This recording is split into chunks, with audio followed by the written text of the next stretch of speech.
Welcome back, everybody. This week on the Fixed Ops Mastermind powered by OEM Interactive, we are talking visionary leadership.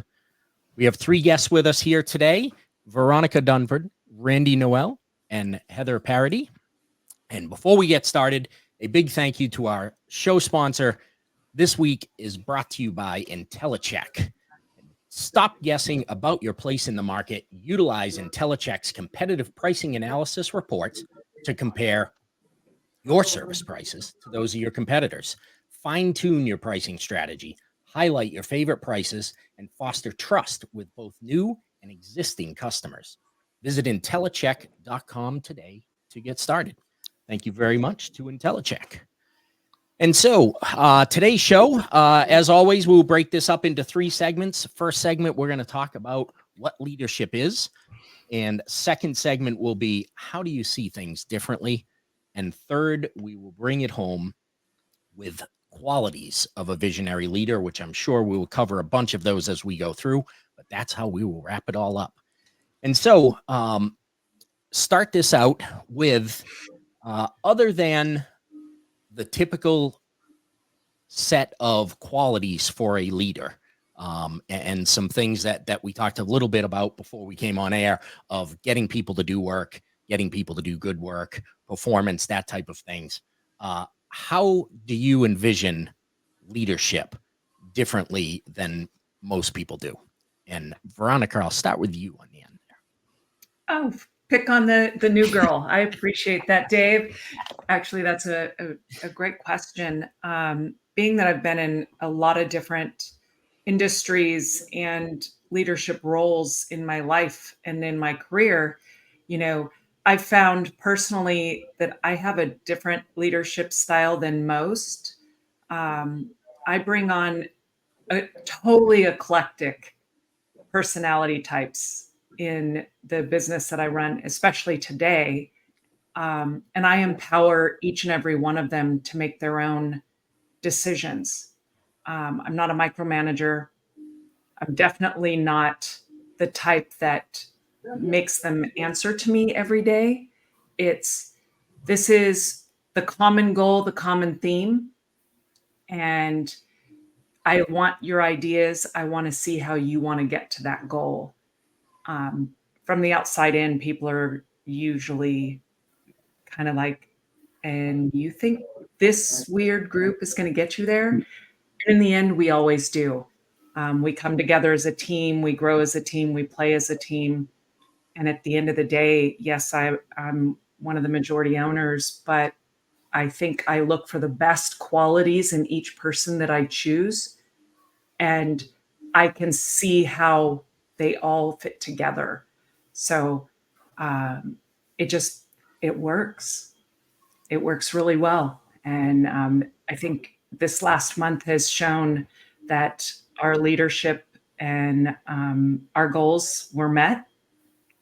For those that don't know, I own Women in Automotive, and we just celebrated our 10-year anniversary and had one of the absolute most successful conferences in the automotive industry in the year. Wow. Congratulations. Thank you. Can't hear you. Dave, we can't hear you. Being able to put those different personalities together, and being able to see that, right? To see that those very different people can work together, and not just work together, but successfully complete the tasks that are needed. That is so important. And Heather, how about you? Leaders. I've been on a mission lately to reframe how we view creatives and seeing them as leaders. So my show is called Unconventional Leaders, and I get a lot of people saying, sending me pitches, and they're like talking about the 10 steps of leadership in corporate and all of this stuff. I'm like, yo, you didn't really read the description. It's unconventional. These are people who you would never see as a leader, but there are so much leadership opportunities, things for us to learn from the outside of the box leader, which I see as the creative person, the person who tells stories, who thinks outside of the box and may have not the traditional skills you would see as a leader, with a certain personality type and organizational skills or whatever, but somebody who can get to the root and the core of something that's going on and do it in a way that everyone can accept it and hear it, which really comes through storytelling, I believe. If you have some issue, sometimes going directly into it, people get defensive, but when a creative can come in, a storyteller, they can shape a narrative where everyone feels seen and heard and they understand it in a new way. So I'd say leaders, man, I go to creatives, I go to storytellers, writers, artists, musicians. These are leaders. And I think we need to start taking that work, that contribution more seriously and celebrating it because they're the connectors. Yeah, leader is not always defined by your title within the company, right? That's Right. there. I've worked with many people that didn't have that manager, director, chief, anything title, Right. but they were definitely a leader within that company. All right, Randy, we'll round this one out with you. Thanks, Dave. Great to be on your show again. I think I did this with you a couple of years ago when I was at McLaren. So Yes, sir. yeah, it's good to be back, and I'm glad that you invited me back to join these two visionary leaders, Veronica and Heather. So for me, I think my first leadership role was in 1993, aging myself a little bit, at a Chrysler Dodge Jeep dealership, and I had no idea what I was doing. And so I looked to other leaders to see, what do I like in that leader? What would I want, to try to emulate in that person's leadership style? And it took me a long time to kind of figure out how I could be a leader. But really, for me, it's just who inspired me as a leader. What did I like about them? And then I tried to emulate some of those qualities. And the primary thing for me, it's helping other people achieve their goals. That's what leadership is to me. So I always tell my team, I'll help you with the vision. I'll help you understand what we're trying to do, but I will never tell you how to do it. That's up to you guys. Everyone on my team has been hired because they have all the smarts, they have all the skills, and so my job really is to remove roadblocks for them and just make sure that we all kind of stay rowing in the same direction. But like Veronica said, micromanaging doesn't work for me, doesn't work for her, rarely works at all. So I just like to make sure this is what we're trying to accomplish. I'll give you the tools that you need to do it. But beyond that, if you need help, please come and ask. So I think a good rule of thumb is treat people the way you want to be treated, because you're going to thrive if you're given the same rope, if you give people the same rope that you wish you had. Yeah, absolutely. Sure. Yeah, that makes a lot of sense. I think removing those roadblocks is huge for people, right? And Randy, you made the statement of your team members were all hired for a reason, right? I used to say the same thing to my team when I was running stores. Like, I hired you for a reason. It wasn't because I didn't think you could do this. So when it's time to make a decision, I trust that you are going to make the right decision, that you're going to do the right thing for that customer. Yeah, and 100%. And so with that, and Randy, you mentioned while you were talking that you emulated some people as when you were a young leader. So let's talk about who were some of your mentors or heroes as you were learning to be a leader, and maybe that happened long before you were actually in a leadership position. But Heather, let's start with you on that one. I wasn't ready. You said Randy, man. You threw a curveball at me. When I started learning about leadership, I felt very uncomfortable because I didn't see a lot of people who looked like me or acted like me. I'm a little quirky. I wear Converses and say y'all all the time, and that's who I am. I'm I've never been a very polished person. I'm very earthy, if that makes sense. So when I started looking into leadership and, you go down the rabbit hole, Jim Rohn was my entry drug, started listening to a whole bunch of his stuff and these old, what used to be cassette tapes into CDs. And it was just a really great content, but it was packaged in a way that really made it hard for me to understand and consume. And it made me feel very isolated because I saw a bunch of rich, middle-aged white dudes talking about leadership. And there's nothing wrong with that. I love rich, middle-aged white dudes. Y'all are doing great work, right? But in my early 20s, when I started down the personal development rabbit hole, I was like, this isn't me. I'm not going to work a corporate job. I was going down building my own business. I didn't feel comfortable. And I had to get over that a little bit and understand that I had my own prejudice against what leaders were supposed to look like. And it really was a reflection of my own insecurity of me putting myself down. And so I had to get rid of that and lay that down. But then also see it as an opportunity to start another narrative and conversation around what leaders can look like and how leadership is packaged in different ways. So the first leaders I saw were what I just explained. And I learned so much. I'm forever indebted to the people who wrote books like, Seth Godin and even Tony Robbins and Jim Rohn and some of these people who laid the groundwork that, hey, your life can be different if you take ownership of it. But also, too, I've been very encouraged by younger leaders, Gen Z, people who are out there using their voice in unconventional ways and maybe don't fit the mold of what a traditional leader looks like, but they understand that leadership is simply just influence and anyone can do that. So, Dave, I don't know if that answered your question, but that's who got me hooked in. All right. Veronica. I just knew you were going to come back to me on this one. Well, for me, actually, I started out in different industries. They've always been male dominated. I think that's probably why I was drawn to empowering women now that I'm semi-retired. However, in my early years, my mentors were men.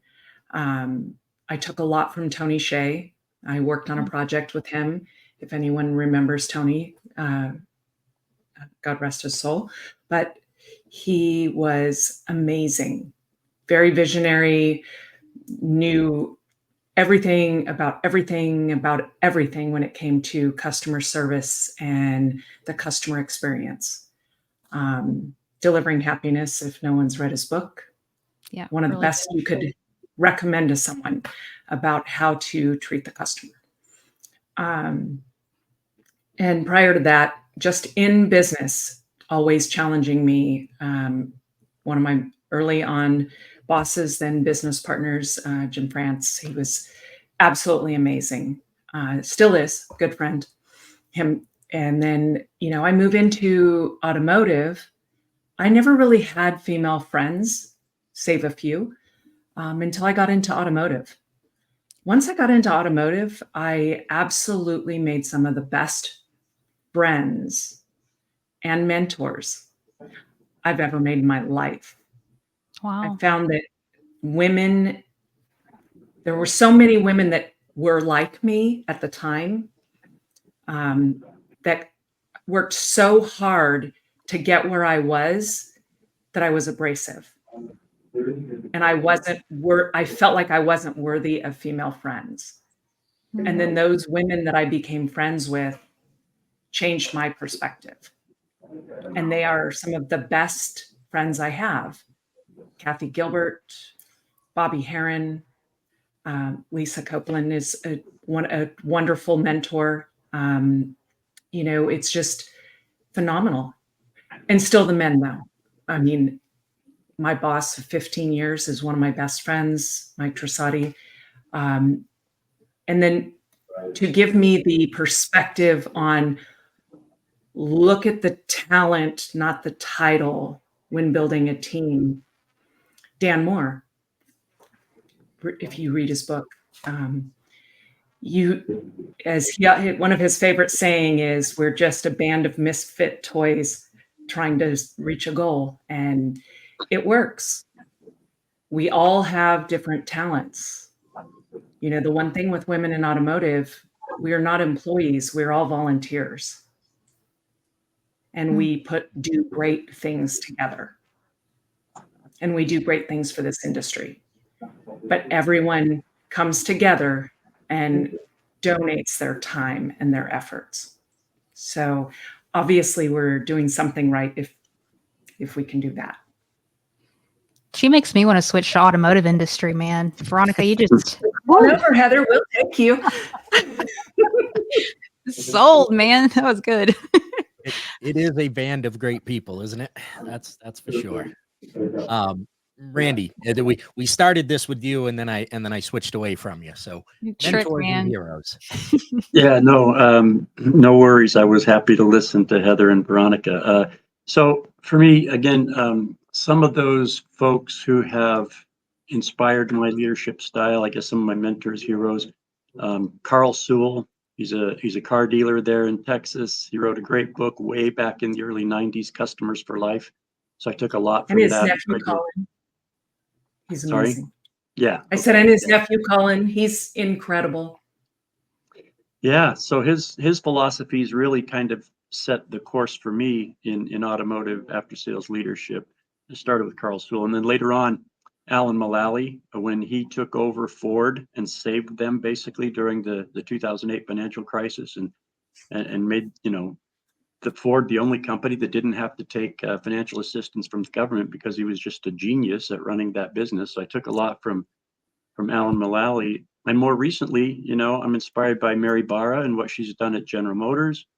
I've had a couple of other women bosses over my career that were inspirational. And, I worked for both during my time at Mazda, two of the most amazing women in automotive, Nicole Keenan and Maria Richards. And they taught me a lot, about how to be a better person and a better leader and a better listener. So and originally, I guess it was my father. He was the one that got me in this business. He was a parts manager at a Porsche Audi dealership and hired me when I was 18 years old. And I learned a lot from him. Primarily, the thing I learned from him was show up every single day, give it 100% every single time, and just never miss a day. So, those are kind of some of the folks that kind of helped me along the way. That's great. Three great journeys there with different people. Veronica, I found it very interesting that you said that you didn't have a lot of women friends until you came into automotive, and yet automotive obviously is certainly far from being at the level that it needs to be with women in the business. What do you think it was that bonded you to the women that are in automotive? Great question, Dave. Ironically, we talked about this at our conference this year, and there's two types, probably three, but two types of women in the automotive industry when you get to our level. There's those that have had to fight the fight on their own, and they feel like they're on an island, so they don't really want to let anyone in because they're afraid that someone's going to knock them down or they're going to take their spot. And then there's those that work together. They band together. Unfortunately, when I first started,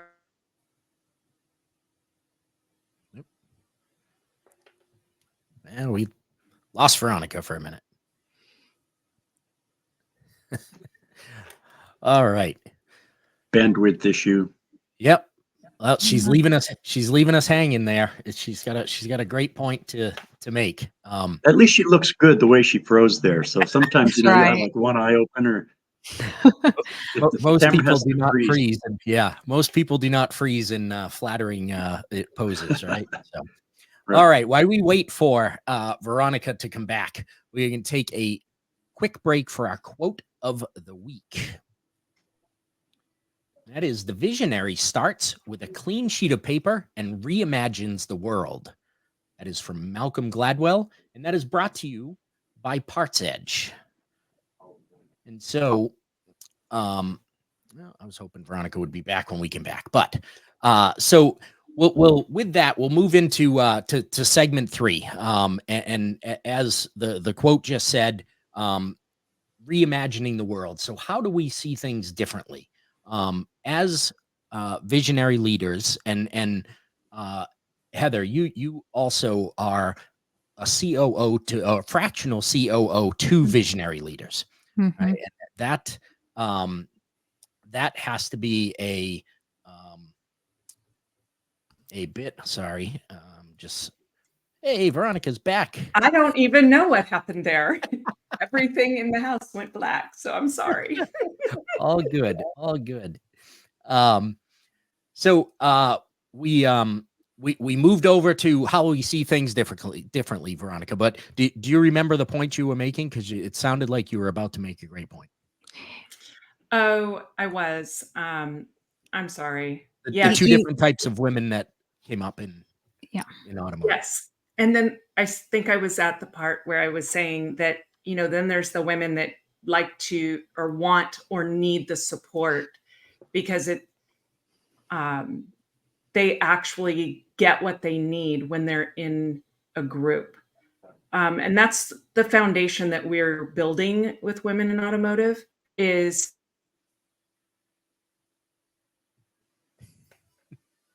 Oh, Sounds like Texas is getting some more storms. All right, now we will move to how we see things differently, and we'll wait for Veronica to come back again. So I do not know what is happening. There's this is why it's a live show, Veronica. You have to be able to roll with the punches here. Live is not easy. So I commend you for this, Dave. Like live is another animal. It definitely is. Mhm. Keeps me on my toes here. So as visionary leaders, how is it that you stay ahead of what's going on in the industry? How do you anticipate future shifts in needs? And Heather, I was mentioning that you're a fractional COO to visionary leaders, Mhm. which just being a COO to a visionary leader has to be difficult. But as a fractional COO, I would assume that would mean that it's maybe some short-term things where you're working with those visionary leaders, and so you've got Yeah. to be able to get up to speed quickly. Yeah. Yeah. So we keep around 10-ish at a time. And we have some longer term engagements and some shorter term, but it's really required uh, a lot of flexibility and detachment away from the way you think things should go and being willing back to the creative again, back to the reimagine again, to ask, how will this work? As opposed to if it's going to work, how do I make this happen? How do we pull what we have and see this as an opportunity? It's taken I did a you do all these tests and weird things. I did a real deep dive last year on my unique gifts, and one of them was translation, being able to translate things in a new way, and then also too to be able to hold a lot of energy and not be overwhelmed with it. So it works well with being a fractional COO. But I noticed with visionary leaders, a lot of them, not everyone, um, really struggle to translate what they're seeing into action and what that looks like for the day to day. And so again, I'm gonna keep beating this drum, but back to the storytelling piece and back to the really being able to become an excellent communicator in a creative way. It's imperative to get anything done because you can have the most amazing elaborate vision and you're spouting off. People are going to feel overwhelmed. They're going to feel confused. They don't take ownership. And so coming in and being able to understand storytelling and translation, I just think is just imperative. And so a lot of my work, you would think of it as a systems operational thing. I see myself as more of a storyteller translator because coming in with a big ass mess, it's just figuring out, okay, how do you not just like build a system, but communicate and get everybody on board And it comes through story. Mhm. Story. That translation piece has to be 100%. big. And getting to That the heart and capturing it, Mhm. making everybody care. I know the things that go on in my brain and the what I consider incredible ideas, but to try and make that come out of my mouth as Yeah. something usable is often very difficult. Yep. Randy, how about you? So I think for me, some of the things that I think about when I think about, what is a visionary leader going to look like going forward, I think we all rely on tools, all right, and different tools are evolving.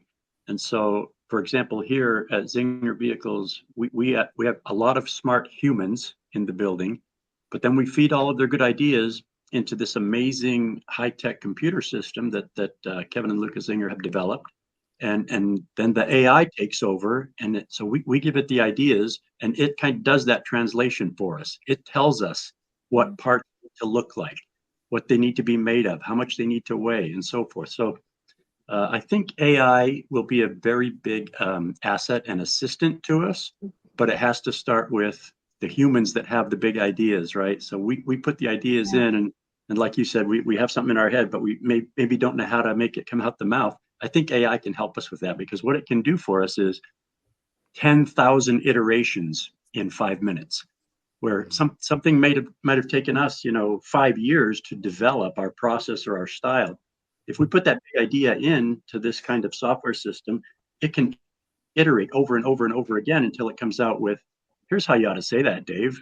So I think, people looking forward should be open to trying new tools and new ways of getting, from the idea to the translation to the story that Heather was talking about. And so, I'm a big fan of trying new things and not being afraid of new technologies. Amen. Yeah, that's great. It's very cool that you're using AI in that way, and obviously there are some people out there that are 1,000% in on AI, and other people that are 1,000% that it's going to take over the world and all of that.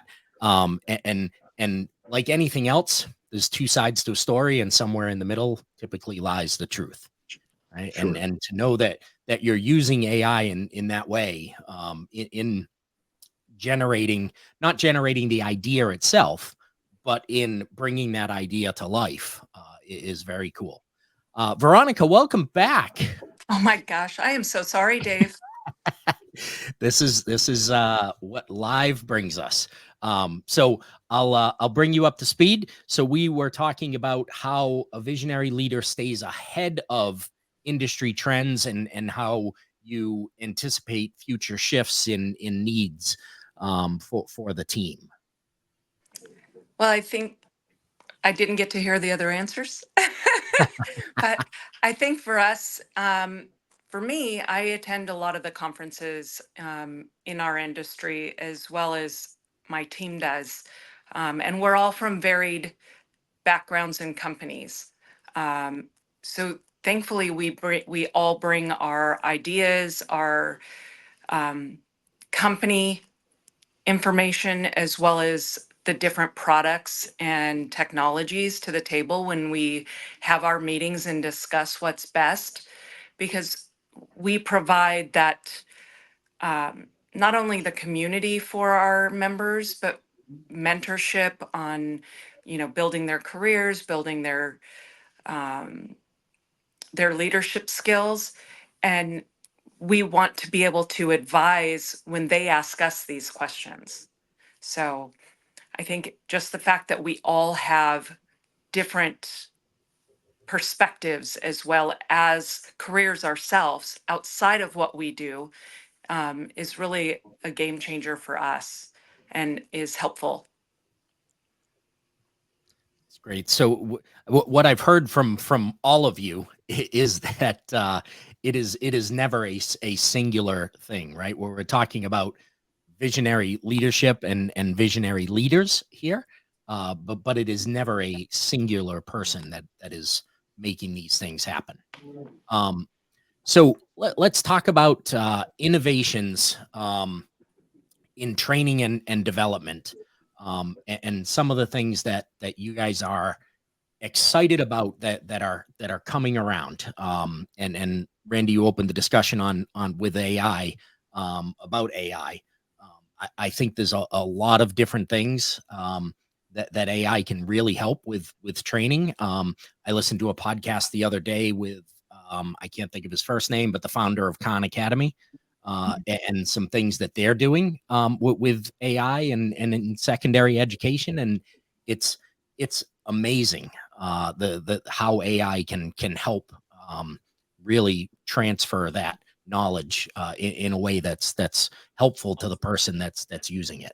And so, Randy, we'll stick with you on this. What kind of training and development things get you most excited? You're working at a very innovative company, right, with Zinger Vehicles, not your typical car company. So.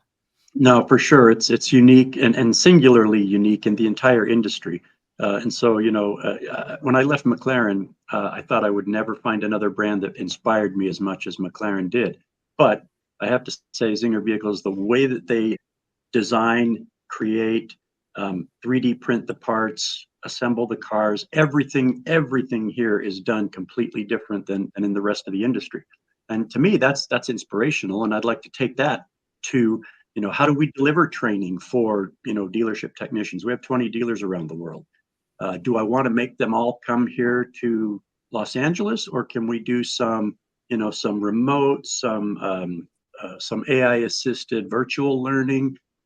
So there's a lot of different, I think, technologies that we can use to make learning and development easier for each of us, but also for all the folks, again, around the world. We're all connected. And in this business, it's a really kind of a small business. So you run into people again and again that are used to doing things the way they've always been done. But then you'll find some that are refreshing and say, hey, you know what, we can do things completely differently now. I think the pandemic really taught us that we could do things completely differently. We all went home and thought, well, how in the heck are you going to run, a business if everybody's working from home? But we figured it out. We tried new things. And, for example, I had never ordered groceries delivered to my house until 2020. Now it's the only way that I do it because it figured out, hey, gosh, that saves me an awful lot of time, and time is money. So, but anyway, that's a digression. But I think we learn a lot from being put into situations that we've never been in before. And then as far as, training and development piece, I really want to try to adopt new technologies, new ways to deliver training that don't require the same old. Let's bring everyone together and sit in a classroom and watch somebody write on the board or whatever. But again, there's a lot to be said for face-to-face, one-to-one. So maybe we do still do hands-on learning and development, but we go to the people that are being trained, people that are receiving the training. With McLaren, I used to have a core team of really skilled technicians that we would send them out as kind of flying doctors to help fix cars that were really difficult. But what we found was they don't have to just go and fix the car. They can also help train the people who are there at the car. So they became teachers and trainers as well as, technicians. So I just think, thinking of something new and trying something new and being forced into uncomfortable situations, it helps us evolve. Veronica, how about you? Well, I totally understand the whole AI is taking over everything, but I tend to speak out against AI, unfortunately. I'm not always the Not favorite when we're talking AI. not at I all. think it's super helpful, but so many people are starting to rely on it, and then they put on the set and forget, Mhm. and then you're starting to read through stuff online, you see it in their advertising, and so many people just rely on it. And I find that I think to myself, my gosh, did my grandson write this? Mm, Because people forget to go back and edit it, or it feels robotic and it's not, there's that human touch is missing. Yeah. We're yeah, it's a everyone's tool, so right, Veronica? And you it, can't let the tool do the work. We have to use the tool, yes, but we can't leave the tool to do the work. absolutely. I mean, we use it for note taking and we use it for, getting started on a project, but absolutely that's the end of it for us. But at the same time, you asked about what other tools do we use for training and education and things like that. We've turned to having some of our tools custom built for us because we are a mentorship platform and we are a training platform. Um, you know, things like that. That's how we're trying to stay ahead. We're not just relying on a out of the box. We bought something, this is what we're going to use. Um, for us to change the narrative, we need to be able to talk to people, get in front of people. We're putting on an annual conference to try and get everyone together, but that's just not enough. So we're also going to have micro events around the country where we're going to try and pull people together. Try and get as many people together in one place or in many places where it's one-on-one. Get back to the human touch. COVID put everybody back in their houses where you didn't get that one-on-one or one-to-many in a location. But I think that's for our industry and what we need from what we provide, not a car service. People need to know that they're not alone and they can lean on other people to learn to provide better service so the end customer is actually taken care of better, which supports the dealership. That the gal that wants to increase her job opportunities has someone to turn to and help her through that process of career development to move up, or that guy. Yeah, it's great points, and again, as you were stating, and Randy seconded with the tool cannot become the solution, right? It never is. The people are always going to be the solution. The tool is only there to amplify what they can do. You're absolutely right, Veronica. I look around now and I look on LinkedIn and things and I see posts and it's obviously written by AI. You can tell when it's written by AI. Um, and it's a great tool, but it cannot become your journal. AI is not going to actually write for you. It can never, as Randy said, he needs the team to provide the ideas that go to the AI, right? And then you can refine from there. Yes. Yeah, and then it gives us suggestions, right? And we decide whether or not we're going to take those suggestions, expand on them, throw them out. So, right. And it's funny at NADA, Heather, you're not from automotive, but our largest conference of the year, that was the running joke. How many new AI companies or products or existing products that added AI came to NADA? I mean, you couldn't walk 10 feet without hearing the word AI. Yeah. Very, very true. And it has its place, but again, it cannot replace the people. Heather, let's round this one out with you. Well, full transparency, I'm in a completely different industry. I work with very small teams. It's people, every one of our teams has less than 5 people in it. So training and development is relevant, but at a completely different scale than what's been discussed here thus far. I will say, back to storytelling and creativity. Can you believe I'm bringing that up? I think there's a lot to learn from educational content creators who are condensed to explaining things in 60 seconds. So if you go to TikTok, Instagram, and you look up just education in different industries, you can see these really creative ways that people are explaining complex topics and putting it into a story format to make it interesting and consumable. So somebody specifically I was thinking of, I just looked her up, Virginia Kerr. Now she talks a lot about marketing and some pretty complex things about the algorithm and the way that changes that are being made, but she does it all in skits and humor and comedy. I was talking earlier this morning to a woodworker who refinishes furniture, ancient, I mean, beautiful, beautiful pieces. And he walks through, he trains folks on how to do it, and he's using tricks in cinematography. He was using the show The Office as some of the stuff that they do in The Office to capture people's attention with their talking heads, transferring that into content. And I know I'm talking, specifically with content creators, but content creators are educators, and so they're training folks on how to do things or different things to adopt. So although, our teams are pretty small that we're working with, we're looking heavily, heavily, heavily at storytellers on how to train folks, how to communicate, and how to share ideas. Yeah, and that it may be a different industry, but it's still relevant, right? There's Right, companies like Rocked within automotive that are doing just that. They're doing shorter form content Mm-hmm. in a story type form. Yes. Right? It's not a typical standing at a board, writing on a whiteboard. Well, Teaching. even with that, people zooming in on just their hands, because there's an interesting, even shifting something small where I'm not seeing Randy at the board doing this. Yeah. I just see Randy's hands with a piece of paper. Just that change of stimulus helps. And it's not that much different. It's just a different angle. Right.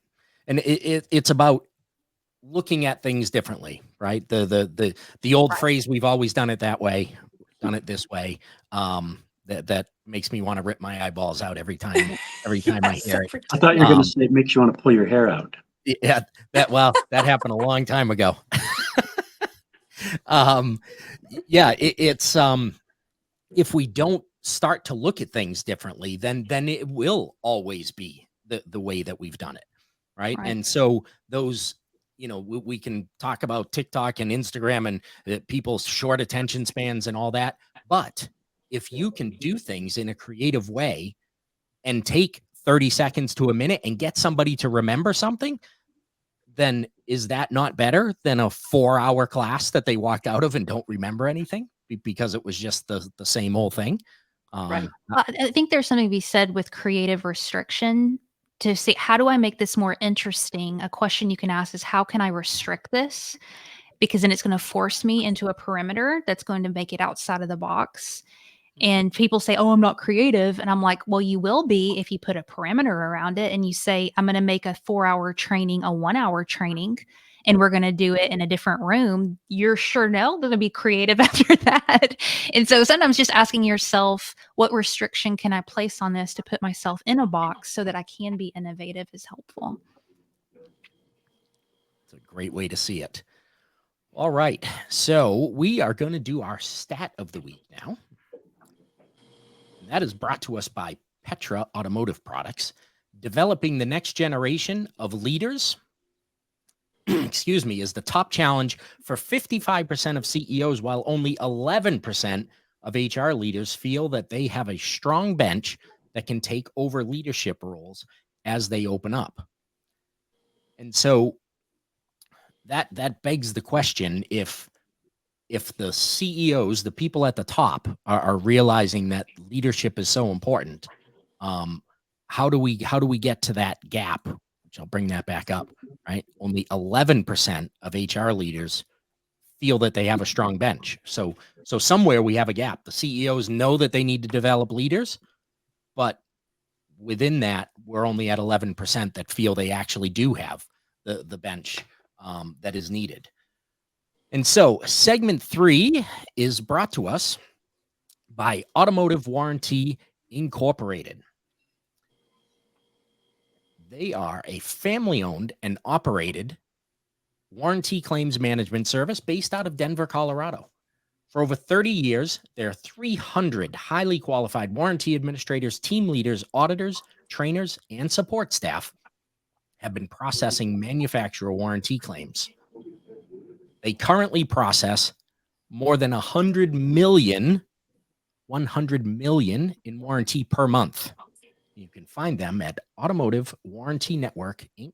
AWNinc.com. And so segment 3, as we talk about qualities of a leader, right? And we think about that stat of the CEOs knowing they need to develop leaders. So what is it that you're doing as leaders to develop the next generation of leaders? Because I think that is really where success is really determined, right? By how many people you create behind you that can also lead at a high level and lead a team. And Veronica, I'll start with you on this. Thanks, Dave. I actually I think I have a different perspective on this, just simply because of my background. Um, I am not college educated. I have been to college, but I don't have a degree. And I've been in several companies, be it outside the automotive and inside of automotive. And I currently do own a couple of companies. I've owned one since 1992. With that said, I don't say it as a bragging point, but I say it because I think I'm qualified to be in a leadership role. I've proven myself in many different situations. However, I've also been put in situations where people have thought I wasn't qualified. And I think that is a huge problem with a lot of our CEOs today. They look at the letters after your name, they look at what degrees you have. They don't look at the actual qualifications that you have or what your capabilities are and nurture those to see if you are capable or accomplished in what you're able to do. Do you have the heart? You cannot train heart, but if you have it, you can't replace it. And for me, I will always take heart and train everything else to have someone on my team. And if you have loyalty, because you absolutely cannot train loyalty. And if you have both, you have a winning combination. You can train everything else. You can't learn those two things in a college.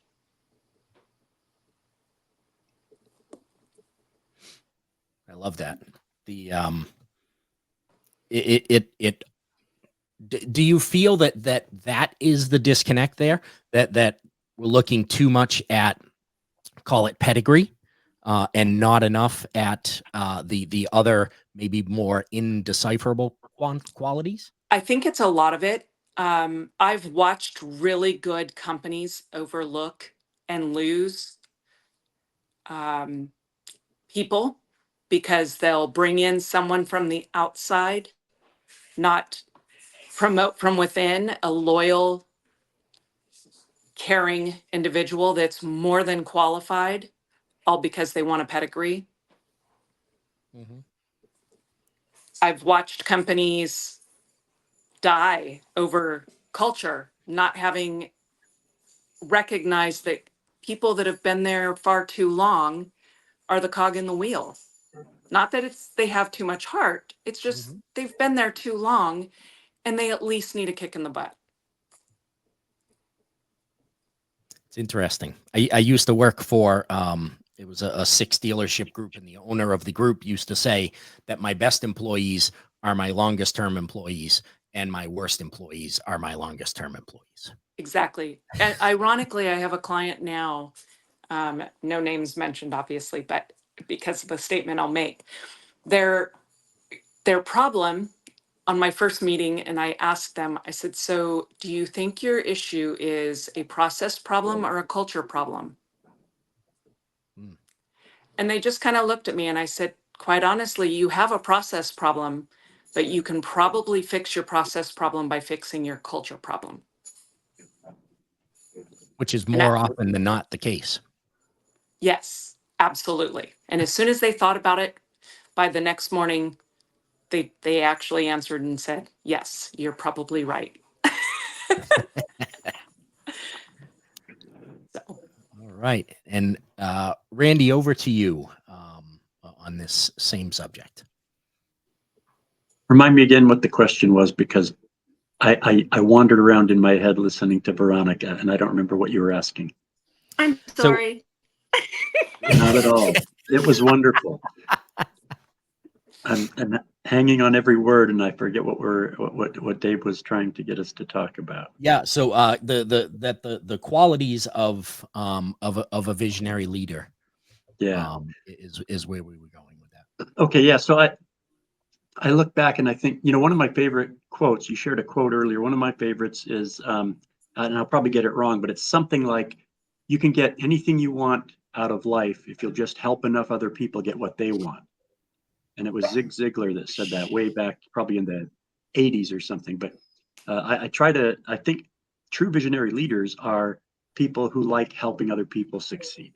So if you can just help enough other people be successful, and I've never considered myself a great leader, a great manager, a great mentor, but every time I've left a company, most of the people on my team have said, "Hey, let us know when you get settled. We'd like to come back and be on your team again." So there's something to it, and I think to Veronica's point, you can't train people to be a good person. You're either a person who cares about people and wants to help people, or you're not. But if you are, and you have the heart that Heather mentioned earlier, if you have that heart, then I think everything else can be learned. All the mechanics of how to lead people can be learned. But those true intrinsic qualities are, you have to have the heart and the will and desire to help people be successful. And then whatever industry you're in, I think you can find your way to become really successful if you're just always focused on. Of course, you've got to keep the vision of the company in mind. But if you just help enough other people be successful, as long as they're aligned with the goals that you're trying to achieve, I think that gets us there in the end. That's great. All right, Heather, we're rounding it out with you. So the original question was around the quote, right? Some folks don't feel like they can step into roles of a Mhm. leader. Yeah. Full transparency. This is why I was so drawn to the entrepreneurial space, because not feeling like I had some kind of boundary there was really hard. And I experienced a lot what Veronica has experienced with being discounted for various reasons. I will say that I've noticed like a fear in a lot of leaders, which is understandable, around talented folks on their team who show an entrepreneurial spirit because they're afraid they're going to lose them. And I would just encourage folks to foster that entrepreneurial spirit in people, because although, yes, at some point they probably will leave because they want to start their own thing, what they bring to the table to help you in your vision is just next level. And then when they can feel like what they're bringing to the table is trusted, even though they may not be around forever, their loyalty is going to be so freaking huge. And I've seen there's just this fear around, well, we want to stomp out that and that and that and that because what are we going to lose? That's so short-term thinking, because long-term, what are you going to gain from fostering entrepreneurial tendencies? I'm not saying entrepreneurship. I'm saying entrepreneurial, which is leadership, which is a grittiness, I think, a self-starter piece that people need. And so I say let people go and don't be worried if they are. I think to what Brandy and Veronica both said, if we care about folks, we're going to have their best interest in mind. And if they become better, we become better. Yeah, absolutely. And that I mean, I think maybe people get in automotive, in the dealership world, that they get fearful of that entrepreneur Sure. tag, right? Because of what you just said, right? They're going to go do something else. They're going to leave and go do something else. But if you can foster that spirit within them, then they can bring amazing things to your organization, right? It goes back to what we're talking about with visionary leadership, visionary thinking, right? They're looking at things differently than you look at it, than other people who have, to Veronica's point, have been in the business for a long time. Think about it, right? They're looking at things differently. And so removing that fear and actually fostering that entrepreneurial spirit. It's brave. You know, yeah, it is. And maybe they do leave. Maybe they do. But what number one, okay, they left. It should be a good for you. You're going out there and trying to take the world, right?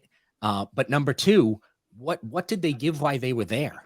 What kind of great ideas were brought into the business and things that changed for the better Right. while they were there with your team, right? We need to focus on more of that. And so we are almost at the end here. Another 4 minutes or so to go. What can we do to help others develop into leaders? And I know that could be a very long question. But what are some short steps that we can do to help others to develop into leaders themselves? And Randy, we'll start with you in the middle. Yeah, I think some of the things we can do is give people an opportunity to do something they're not comfortable with. So I've had people on my team that, for example, were terrified of public speaking. I said, well, let's start small. You give me a presentation. It's just you and me. We're friends anyway, so give me this presentation, and I'll give you some tips and pointers or whatever.